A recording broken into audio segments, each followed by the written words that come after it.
La hora del Piquislavi. En la mejor hora de la semana, Enrique Carlos Fernández. Enrique Carlos Fernández. Radio XD.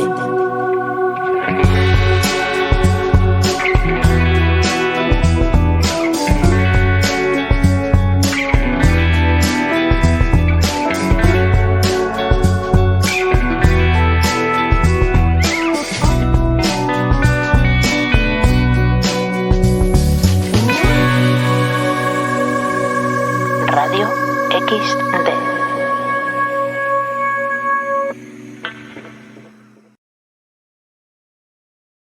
Bien, mis queridos radioyentes, habéis conocido a una gran persona, a un compositor que hoy en día, ¿qué os quiere que os pueda decir? En esta mediocridad, en esta mamarrachería de profesionales que de alguna forma nos imponen y que somos todos víctimas de este atropello que de alguna manera vivimos y sufrimos todos los habitantes y todos los ciudadanos, no solo de este país, sino de Europa y del mundo entero.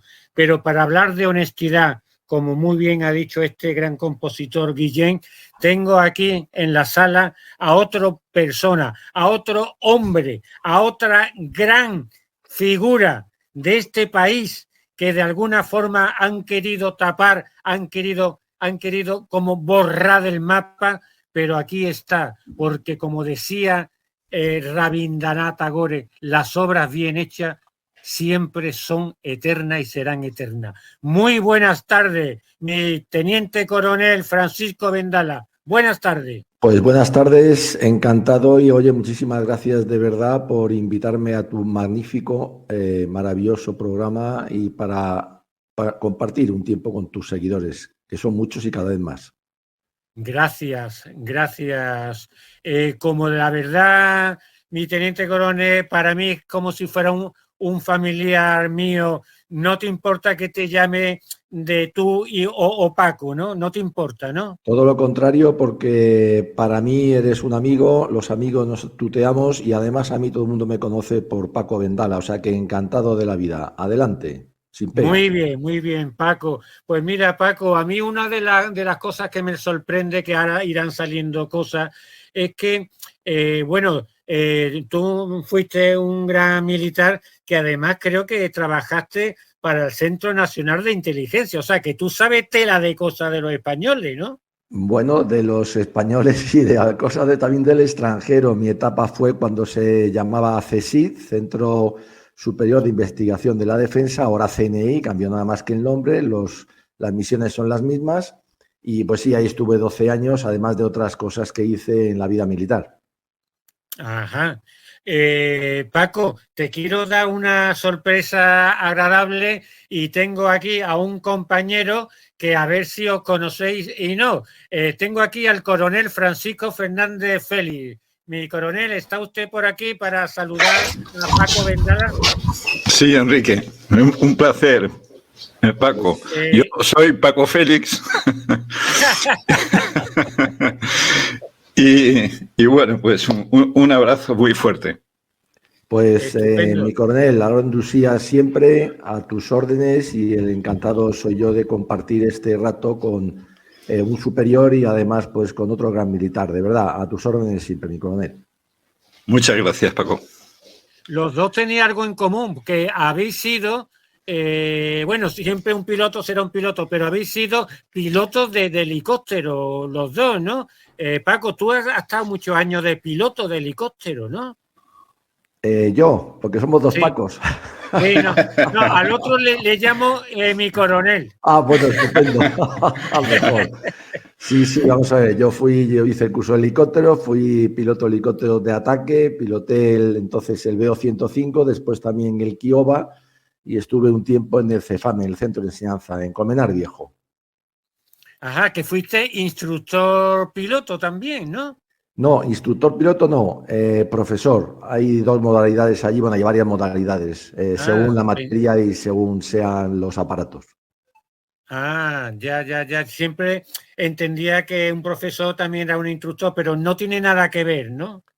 Bueno, tiene que ver y no tiene que ver, depende de lo que ejerzas. Puedes ser instructor si te has cualificado para ello en un aparato en concreto, en general suele ser uno o dos. O Sí. bien puedes ser profesor de un montón de materias porque para volar hace falta tener unos conocimientos muy amplios como nuestro coronel seguro puede acreditar. Y me dará la Ajá. razón, espero, en esto. Ajá. ¿Es así, mi coronel? ¿Me escucha usted, mi coronel, Francisco Fernández Félix? Disculpa, Enrique. Sí, así es. El tema del vuelo cada vez es más complejo. Ahora ya no es un tema de una especialidad, de que haces un curso, sino es ya una especialidad de aviación de ejército, lo cual requiere pues muchísimo más estudio y más dedicación. Ajá. Muy bien, muy bien. Pues una de las cosas que yo quiero que los radioyentes sepan es que Teniente Coronel Paco Vendala, cuando antes hablé de honestidad, quiero decir un poco que hay personas que son tan coherentes en sus ideas y en su actitud, que Paco Vendala es así, porque realmente, dime si es cierto o no, Paco, pero tú te saliste del ejército por tus principios morales y éticos y por España, ¿no?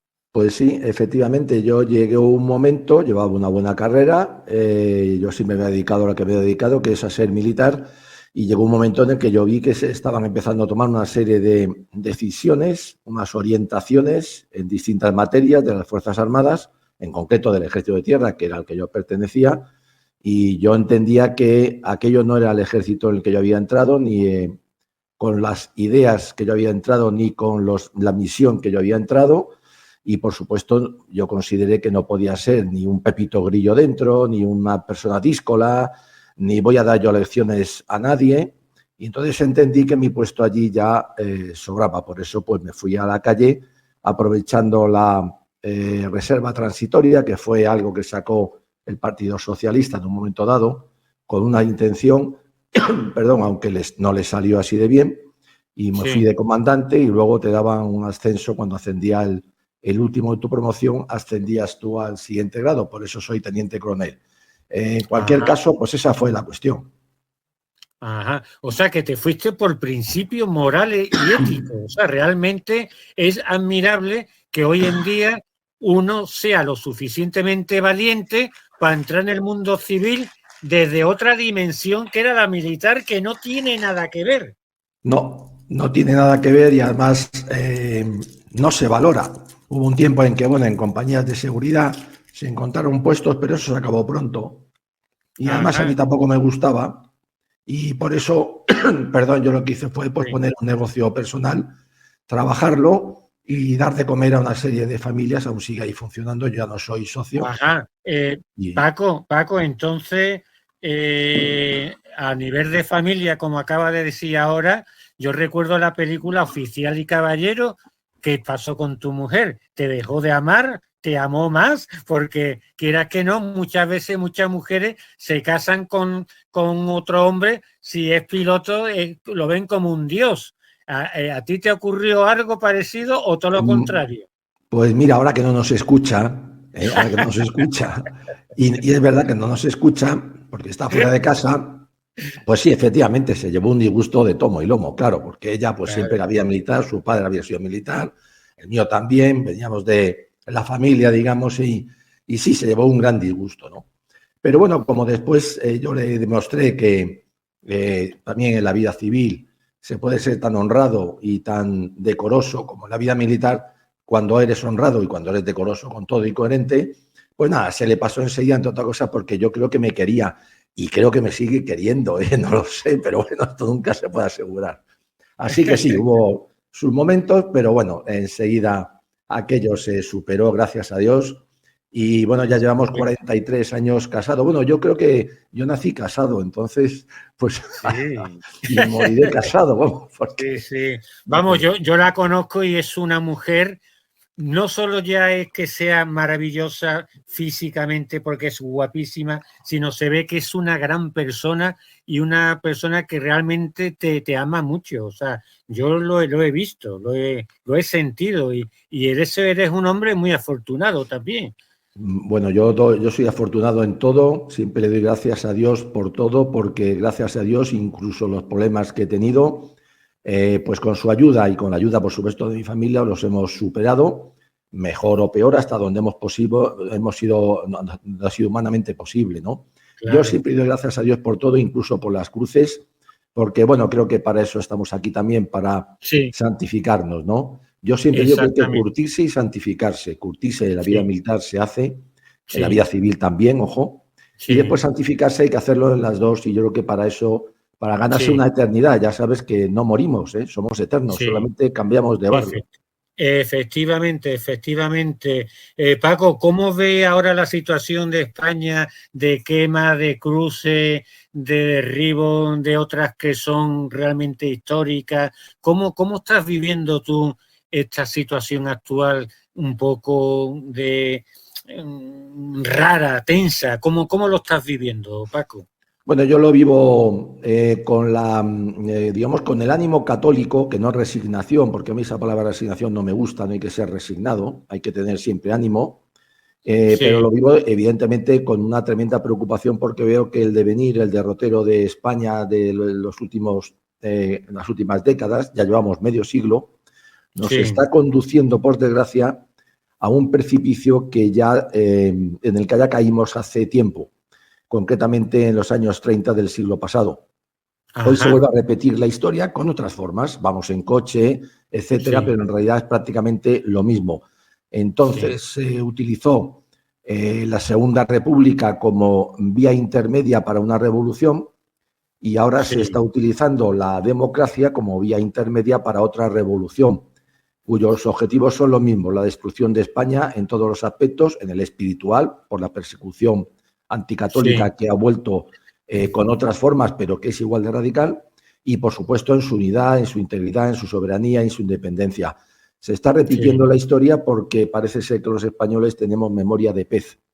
Los peces pasan 1000 sitios por el mismo sitio y creen que es la primera vez, y así dan vueltas en las peceras. Aquí hacemos lo mismo. Las formas son relativamente distintas, pero los fines y los resultados yo creo que por desgracia van a ser los mismos si no ponemos coto a eso.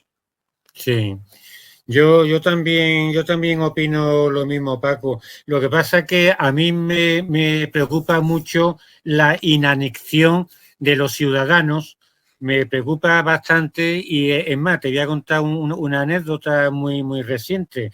El otro día me llamó un buen amigo nuestro, tú lo conoces, Javier Esteban, de la Fundación Nacional Francisco Franco. Ahí también él tiene el Círculo Plus Ultra y fuimos a una concentración en la plaza del Ayuntamiento aquí en Sevilla para protestar contra este gobierno que nos está llevando a la ruina. Yo pensaba, sí, hacía mucho calor, era un viernes, vale, todo lo que queráis, pero allí éramos muy poca gente, Paco, éramos muy poca gente. ¿Tú no piensas que de alguna forma este gobierno utiliza todos los medios que tiene a su alcance, sobre todo propagandístico, más media, para de alguna forma evitar que el ciudadano se entere de lo que realmente le está pasando o que nos está pasando? Porque lo que está pasando es bastante grave. ¿No cree que hay ahí mucha mano negra bastante? Tú que también has estado en el CSIC. Vamos a ver, sin duda. Lo que pasa es que yo no focalizo el problema en el actual desgobierno, que también, por supuesto. Este solamente recoge los frutos que se han sembrado desde hace 5 décadas. Felipe González sembró, se regó, Rodríguez Zapatero le dio un impulso y este recoge los frutos. No es más inteligente ni menos que los otros. Lo que pasa es que los tiempos le son favorables. Pero es que entre medias ha habido dos también desgobiernos, el de Aznar y el de Rajoy, que han hecho prácticamente lo mismo. con otros modos, pero prácticamente lo mismo. El problema de España sigue siendo histórico, por lo menos desde el siglo XIX. Una izquierda, que tiene que haberla, manifiestamente sectaria y, por supuesto, antinacional, odia a España, no la tiene ningún otro país.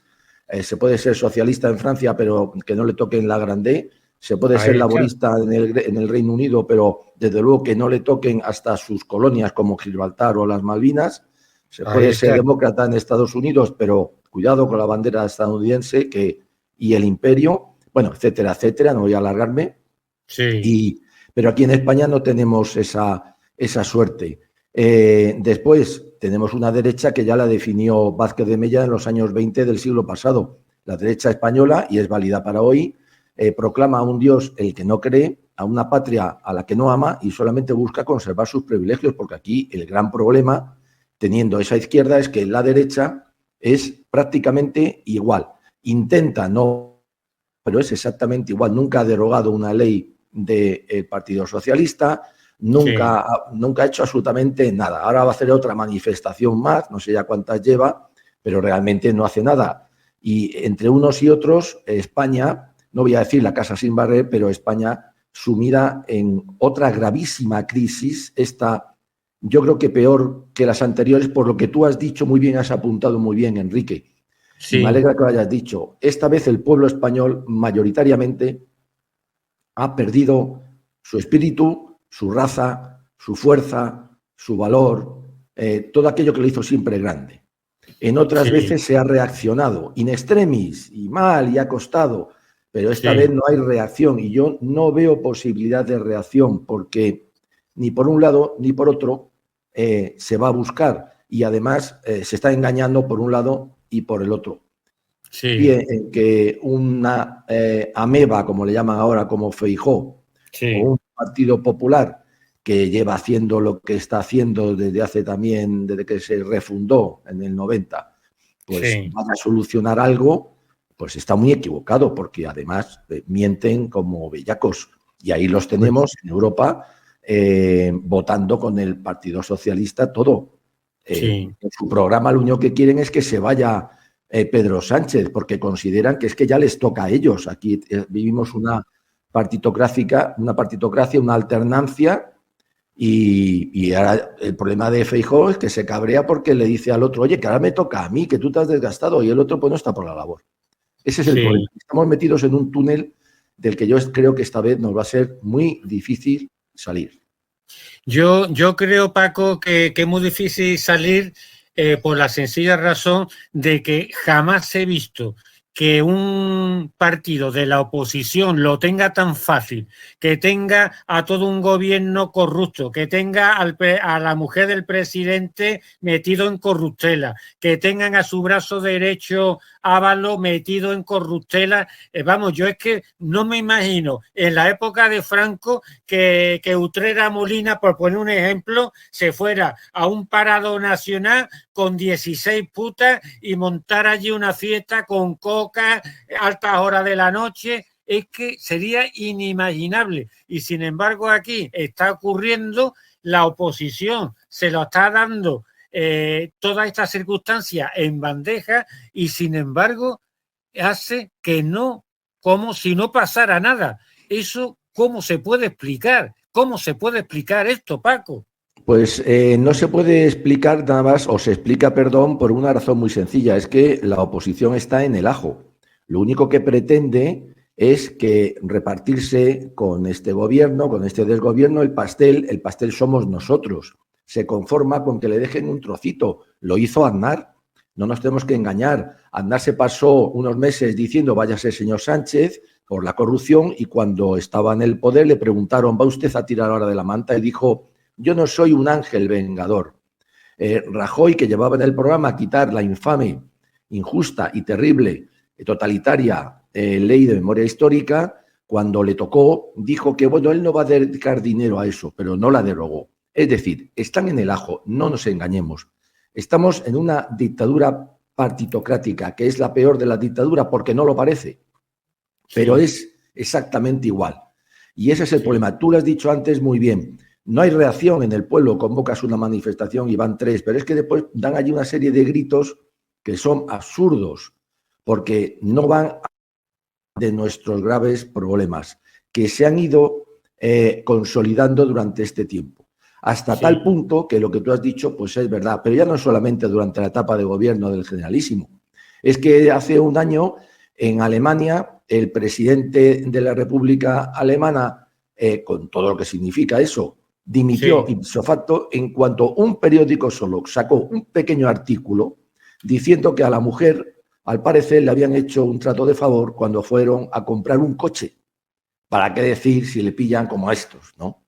Entonces, por ahí están mal, Enrique, muy mal. Pero aquí estamos peor. Yo te puedo asegurar que estamos mucho peor. Y ese es nuestro gran problema. España no tiene medida. España es un país de pendulazos. O todos santos o todos criminales. Esta vez parece que vamos en este derrotero.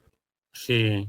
Paco, ¿tú crees que Plataforma 2025 puede ser un antídoto a lo que está sucediendo ahora para combatirlo? No, sí, no, yo creo que Plataforma 2025 está cumpliendo con sus fines y sus objetivos y además yo creo que de una manera que incluso muchos de los que estamos ahí no esperábamos. Está cumpliendo porque está siendo una forma de neutralizar, digamos, esos actos que iba a realizar este desgobierno y que no ha realizado porque se ha dedicado a hacer tonterías, excepto lo que quiere hacer con el Valle de los Caídos, con la Basílica, y está sirviendo pues para poner algunos puntos sobre las IES. Pero nada más. Ni tampoco su fin es político porque no tenemos ni capacidad ni posibilidad. Hay que ser realistas en la vida. Yo creo que lo que toca a otras instituciones. Yo creo que lo que está pasando solamente lo pueden parar si hay dos instituciones que cumplieran con sus mandatos constitucionales. Por muchos defectos que tenga la Constitución, que los tiene, que ya va siendo hora de enmendarla, como han hecho otros países. Aquí parece que es que las cosas se escriben para no tocarlas. Los norteamericanos llevan no sé cuántas enmiendas de su Constitución. Los franceses van por la Sexta República. Cuando una les falla, reinventan otra. Es normal, hay que adaptarse. Aquí parece que no lo hacemos. Pero hay dos instituciones que están incumpliendo sus obligaciones legales y constitucionales, que es la Corona, ya lo hizo con Juan Carlos I, ahora totalmente más con Felipe VI, las tiene. La Constitución dice que es el árbitro y moderador del regular funcionamiento de las instituciones, de todas, también de la presidencia del gobierno, y luego las Fuerzas Armadas, que en su artículo 8º, que está en el título preliminar de la Constitución, que es la base de todo, tiene, entre otras cosas, la defensa del ordenamiento constitucional, que se están pasando por el arco unos y otros, también la izquierda y la derecha, desde hace 30 años. Hay que ponerle cota y eso no significa nada más que defender la legalidad cuando alguien, sea presidente del gobierno o sea quien sea, se la salta.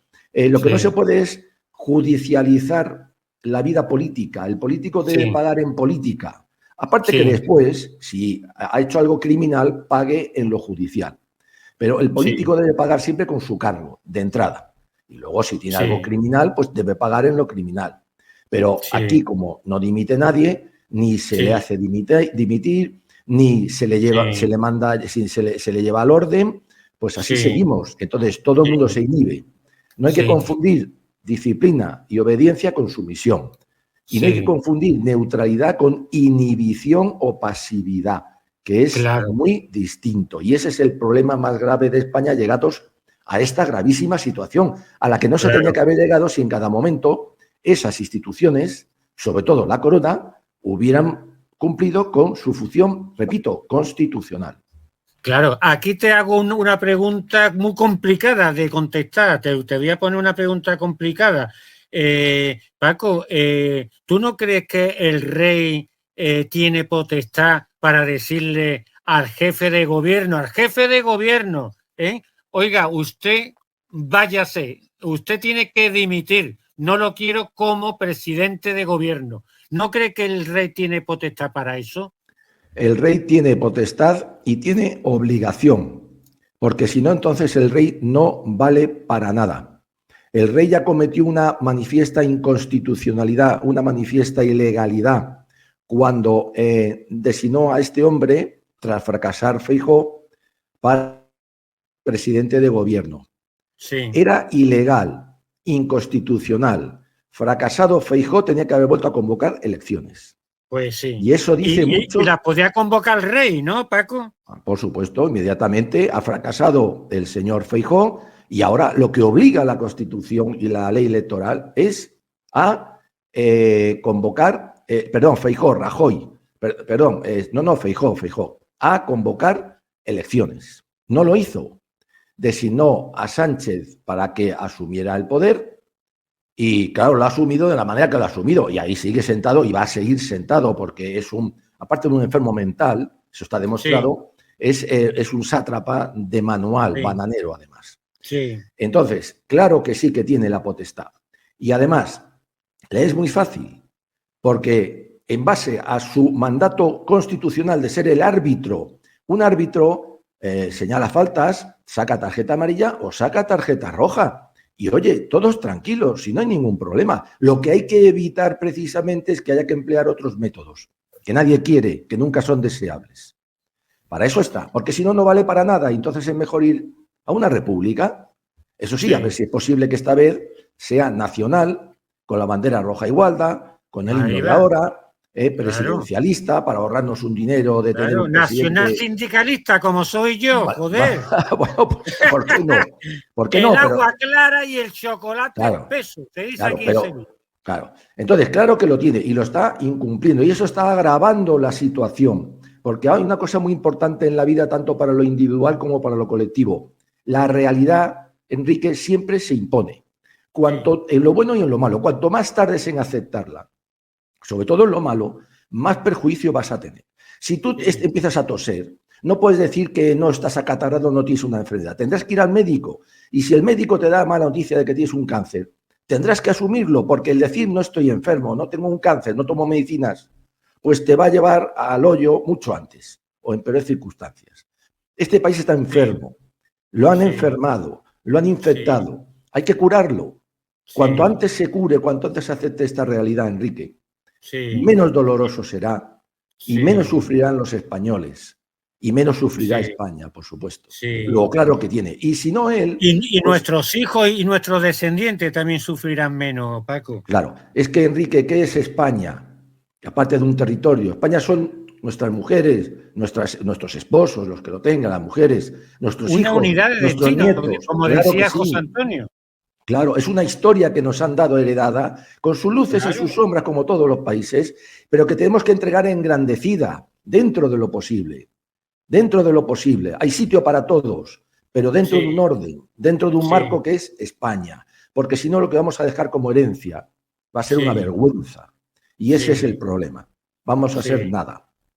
Sí, efectivamente. A mí me da mucho coraje, Paco, cuando mi padre... ahora somos la única generación que no hemos estado en una guerra, pero mi padre estuvo en una guerra, mi abuelo, que también estuvo en varias guerras, que además vivió en el castillo de Santa Bárbara, allí en Alicante, que además creo que el padre del coronel, creo que también nació allí en el castillo de Santa Bárbara, creo.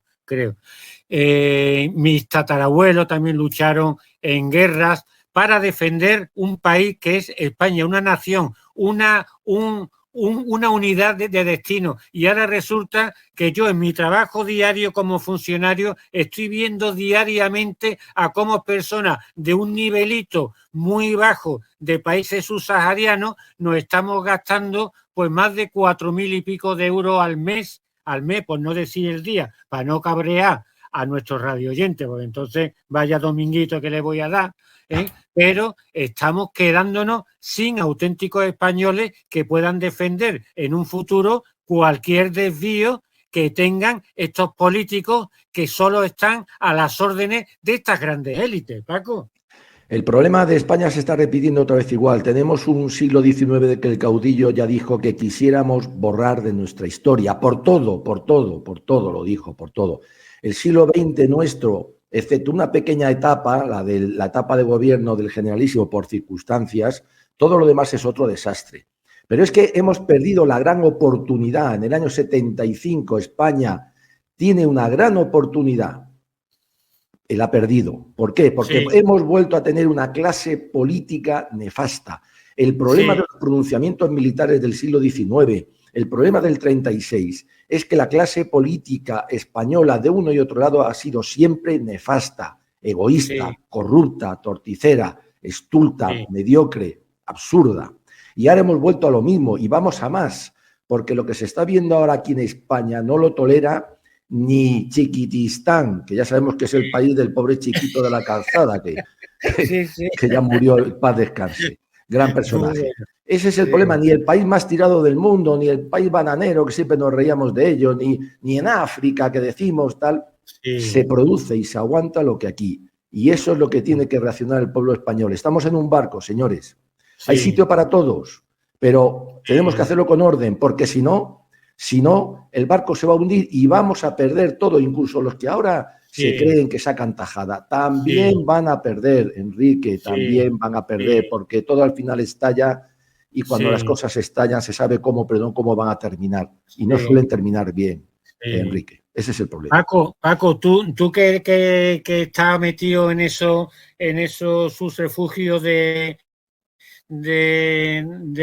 investigación, de CNI y tal, ¿tú no crees que los políticos, al estar vendidos al capitalismo, precisamente el que era jefe del gobierno español, que es esta gran persona que fue asesinada por la mano de ETA, pero con las órdenes de afuera, Carrero Blanco, ¿no crees que era el único español político que no quería venderse a las grandes élites? ¿Tú no lo crees? Efectivamente, Carrero Blanco es asesinado porque intenta el que yo creo que fue el último gesto de soberanía española de verdad, que fue doble. Uno, querer tener armas nucleares, a lo que teníamos derecho, y otro, no permitir el paso de aviones norteamericanos camino de Israel por la guerra de Yom Kippur, porque la neutralidad de España ha sido siempre nuestro gran beneficio, nuestro gran valor. España debe permanecer siempre neutral en todo tipo de conflictos, sean los que sean, y no andar metiéndonos, porque siempre nos metemos siguiendo intereses extranjeros. Y ese es el problema. Y ese es el problema. ¿Y qué es lo que hacen estos intereses? Pues que nos vienen manipulando, como bien has apuntado, Enrique, y me alegro que lo digas, desde ese momento, desde aquel terrible y vil asesinato de aquel gran personaje, gran español y católico. Desde entonces, España está sometida a una serie de vapuleos según el momento y según lo que interesan a esas potencias extranjeras que evidentemente solamente miran por sus intereses. Ahí está el tema del Sáhara, ahí está el tema de la UE, en el que entramos por la puerta de atrás vendiéndonos. Bueno, en fin, podríamos hacer un recorrido por la historia, pero sería demasiado largo. Por eso no somos soberanos, no somos independientes y de alguna manera aquí nuestros dirigentes todos, y no excluyo a nadie, se han vendido sus declaraciones. Es que Paco, es que yo estoy mirando, porque yo apunto muchas cosas. Yo recuerdo que España era uno de los países que Franco, con toda la crisis que había a nivel mundial, llegó a poner a este país en la 8ª potencia mundial, de economía, la octava.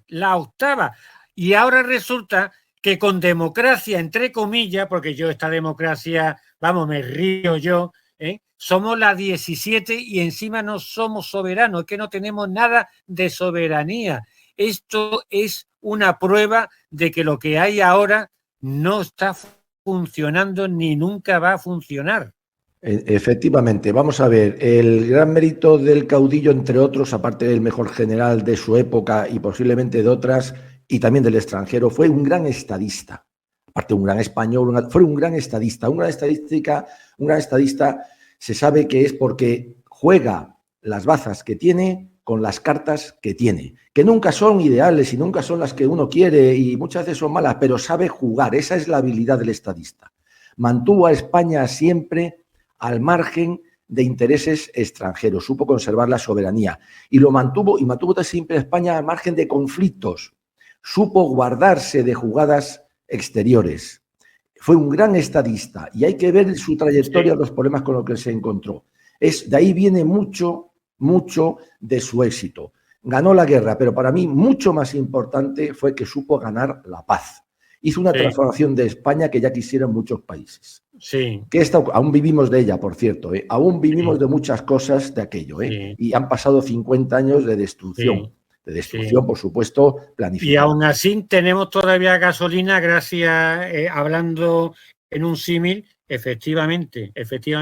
Mira, a mí me dijo 2 años antes de morir el cardenal Bueno Monreal, porque yo lo conocí, yo era profesor de la Fundación San Pablo Seu, aquí en Sevilla, y hacíamos de vez en cuando reuniones y después era una misa y tal, y dijo el cardenal Bueno Monreal, la diferencia que hay entre un político y un hombre de Estado, que yo creo que se refería a Franco, decía, el político lo único que piensa es en las próximas votaciones, cuando el hombre de Estado lo único que piensa son en las próximas generaciones. Claro, efectivamente. Y este es lo que los políticos olvidan, que no piensan en las próximas generaciones, que solo piensan en favorecer y en decir sí, boana a esos poderes fácticos que son los que realmente le están puestos ahí de políticos. O sea, no nos sirven los políticos de ahora, Paco. No sirven como no han servido, por desgracia, en España nunca. Es nuestra desgracia. Lo dijo también el caudillo. Miren, la democracia es un sistema de gobierno como otro cualquiera, pero en España ha fracasado sistemáticamente. No es que le tuviera tirria, no, es que él veía que a lo largo de nuestra historia había fracasado sistemáticamente. Huyó también siempre del político profesional. ¿Por qué? Sí. Porque el que vive de la política se convierte en definitivamente al final no le queda más remedio que corromperse.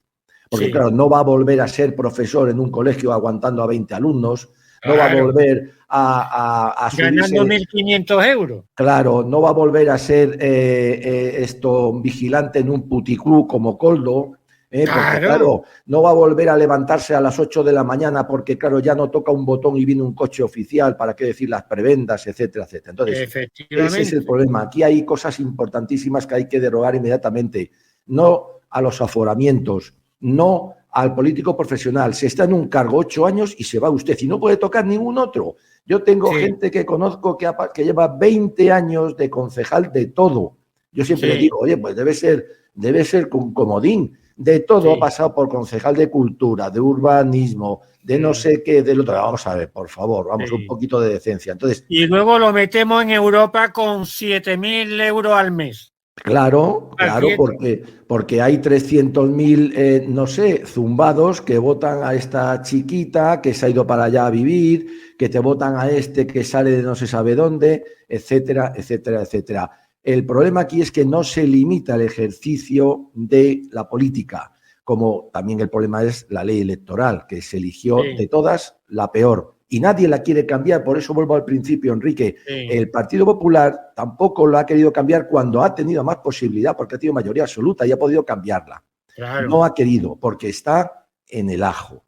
Y ese es nuestro gran problema, entre otros muchos, ¿no? Sí, efectivamente. Mira, Paco, yo te voy a decir una cosa y te confieso aquí una cosa. Yo, y que me perdone no solo mis invitados, sino también el público, yo decidí no vacunarme en el año 20 porque no me gusta ir donde va Vicente va la gente. No, yo no soy Vicente, yo me llamo Enrique, entonces lo tengo muy claro. Pero yo me acuerdo en una fiesta del colegio que yo dije con los padres de mi que eran también compañeros de mi hija, de que yo me gustaba Francisco Franco, todos eran del PP, todos estos padres, madre y padre eran del PP.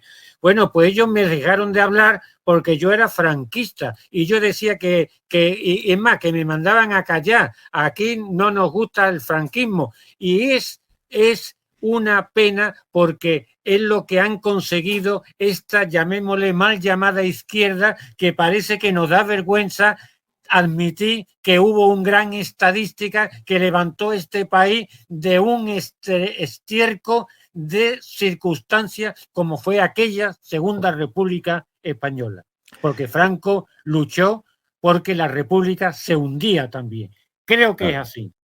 Vamos a ver, el alzamiento no se produce contra la República, contra el régimen. Ahí está, se hace con la bandera tricolor. Todos los bandos de guerra terminan con un viva a la República. Y en el alzamiento... Hasta Queipo de Llano, cuando vino a Sevilla, nada más aterrizar dijo ¡viva la República! Por supuesto, pero es que además en el alzamiento están grandísimos republicanos. Queipo de Llano, Cabanellas, ¿para qué decir? Mola era un gran republicano. Bueno, todos, prácticamente todos. Se había aceptado la República. Luego otra cosa es que los avatares de la vida desembocan en otras cosas que nadie había pensado. Se hace solamente para destituir al gobierno Frente Populista, que no solamente estaba preparando una revolución mucho más perfecta y terrible que la del 34, sino que además estaba vendido a una potencia extranjera que era la URSS. Y las pruebas son evidentes en el momento en el que comienza la guerra. Y en el bando Frente Populista, que no republicano, o en todo caso republicano socialista soviético, aparecen los asesores soviéticos de la URSS y se hacen con el poder. Eso la gente se ha olvidado. La desmemoria antihistórica y ahora antidemocrática es una infamia absoluta. El problema, Enrique, es que no solamente ha sido la izquierda, sino que la derecha, teniendo las pruebas documentales, porque esa es una etapa de nuestra historia que está toda documentada. No estamos hablando de Felipe II, que podía haber una crónica de allí un hombre o... No, está todo documentado. No ha sacado de los archivos las pruebas de la mentira. Todo es mentira. Todo es mentira, porque se ha buscado otra vez la división de los españoles. Divide y vencerás. Y eso es lo que se ha hecho. Que son bulos. Eso sí que son bulos, porque la verdad está en los documentos, como usted dice, como tú dices, Paco. Mira, a mí me gusta mucho la historia y, bueno, pues que no soy un experto, pero bueno, creo que he llegado a saber bastante de muchos aspectos y yo le puedo rebatir a cualquiera de las infamias que se hice contra la etapa de gobierno del Generalísimo, que también tuvo sus sombras, por supuesto, porque no hay obra humana perfecta. La única obra perfecta son las que hace Dios. Pero teniendo eso, hay que valorar a un estadista, a un gobernante se le valora cómo coge el gobierno y cómo lo deja. Y yo creo que es claro. Lo que pasa es que la derecha ha sido cobarde otra vez. Como te he dicho, no cree en nada, Paco. Solamente quiere conservar sus privilegios. Sí, por eso este comportamiento de la derecha a personas como tú lo está convirtiendo en héroe y además muy merecidamente, porque en esta vida hay que ser coherente y hay que luchar por la coherencia, por la verdad y por todo lo que se considera el bien de todo el pueblo español, del todo el pueblo español, que realmente fue lo que hizo Franco. No me quiero encender porque ya esto me está encendiendo y yo ya me estoy conociendo. Y mira, Paco, para terminar, me gustaría, si está el coronel, que creo que está por aquí. Coronel, ¿puede tener algunas preguntas, alguna cuestión para su compañero, coronel? Sí. Buenos días, Paco. Adelante. Ya, buenas tardes en la península. Pues mira, en muchas cosas que dices, por no decir en casi todo, tienes razón. Pero yo te quería comentar que aunque yo ya entonces estaba, digamos, en reserva activa, yo hacía planes también. Y en el 2011, en septiembre, tuve una reunión con gente del Partido Popular y les advertí, primero, que iban a ganar por mayoría absoluta. Siempre adelantándose, coronel. Qué raro. No solamente que iban a ganar por mayoría absoluta, sino que además tenían que hacer dos cosas fundamentales. Una, reformar el Estado, sin decirlo claramente, la Constitución, por no decir cambiarla entera. Y segundo, lo más importante, reformar la justicia en España. En el momento en que, lógicamente, Mariano Rajoy sale elegido, lo primero que hace es nombrar de ministro de Justicia a Ruiz Gallardón. En ese momento, para mí fue como desplegar una pancarta de me niego a hacer lo que debo hacer. Fíjate. ¿Eh? Sí, señor. Sí, así, me niego. Pues no te preocupes, porque ya os lo he advertido, que vas a perder la mayoría absoluta Sí. Y te espera una larga travesía del desierto sin gobernar. Sí. ¿Me comprendes? O sea que Sí. yo también tengo mis cosillas. Claro, Sí, mi coronel, Un abrazo. yo me alegro muchísimo lo que estás diciendo, te honra de verdad. Somos muchos los que hemos pensado que de verdad no se ha podido hacer peor y lo que nos tememos es que no sabemos por qué ni queremos averiguarlo. Aquel sillón vacío en el Parlamento dejando el bolso de la vicepresidenta yéndose a un bar, a nosotros, a muchos, a mí en particular me ha sonado a pacto, no a otra cosa, y el no hacer lo que uno ha prometido, lo que uno debe hacer, me suena a pacto. Yo te alabo, mi coronel, por lo que acabas de decir, me encanta que lo hayas dicho, me encanta haberte conocido, aunque sea así a distancia, ¿no? Y por estos medios virtuales, y de verdad que me pongo a tus órdenes porque creo que eres un militar de verdad, un español de verdad, y por ello también un militar de verdad, y te agradezco mucho tu intervención, que me congratula, de verdad. Muchas gracias. La verdad que viene de casta. Pues estupendo. Pues para mi querido público ya no hemos pasado 10 minutitos, pero merecía la pena tener aquí a esta persona, la cual para mí es un hermano sentimental y del alma, porque tenemos lo mismo de común.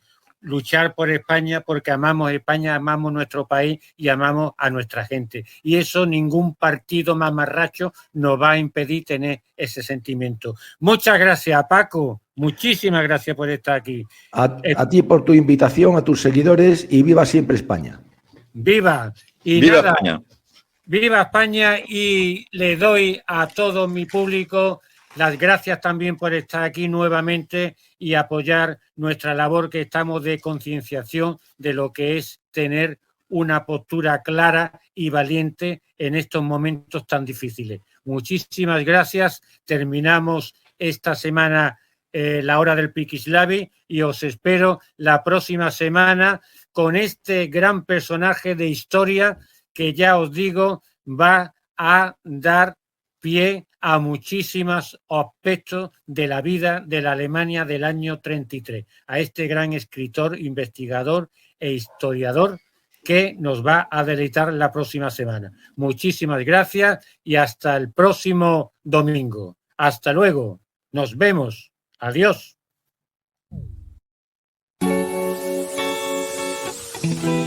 La hora del Piquislavi. En la mejor hora de la semana, Enrique Carlos Fernández. Enrique Carlos Fernández. Radio XD.